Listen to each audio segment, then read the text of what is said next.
అయ్యా పోదేం వీరయ్య సారు ఇక ఏం చెప్పాలనుకుంటారో బాలన ముచ్చలు చూస్తున్నా కూడా చెప్పుర్రి. టీఆర్ఎస్ నుండి వచ్చి మేము కాంగ్రెస్ సోదరులని చెప్పుకునే తప్పుడు నా కొడుకులను మనం అందరం సమయం వచ్చిన నాటు తప్పనిసరిగా మరి జవాబు చెప్తామని చెప్పుకుని ఈ వేదిక ద్వారా హెచ్చరిస్తున్నా.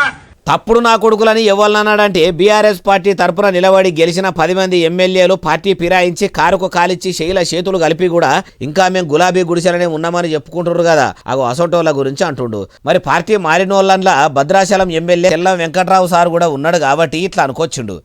మన ఎమ్మెల్యే గారు కాంగ్రెస్ పార్టీలో చేరినంటే మొన్ననే 18 నాడు మన రాష్ట్ర శాసనసభ స్పీకర్ గారు వీరంతా బీఆర్ఎస్ పార్టీలోనే ఉన్నారు తప్ప కాంగ్రెస్ లో లేరు అని చెప్పి తీర్పు ఇవ్వడం కూడా జరిగిందనే విషయాన్ని మనం అందరం గుర్తు చేసుకోవాల్సిన అవసరం ఉంది. అసొంటోళ్ళందరికీ తప్పక జవాబు చెప్తాం అంటుండు. ఇట్లా ఈ ఒక్క పోదేం వీరయ్య సారే కాదు, చాలా మంది కరడు కట్టిన కాంగ్రెస్ సీనియర్ లీడర్లు కారు పార్టీలకు వెళ్ళి కాంగ్రెస్ పార్టీలకు వచ్చిన వాళ్ళను చూస్తేనే కడుపు మాటతోనే మసిలిపోతుర్రు. కానీ ఏం చేయాలనో అర్థం కాక షెయి పార్టీ వాళ్ళు చేతులు విసుక్కుంటుంటే కొందరు అప్పుడప్పుడు ఇట్లా బయటకు అంటుర్రు.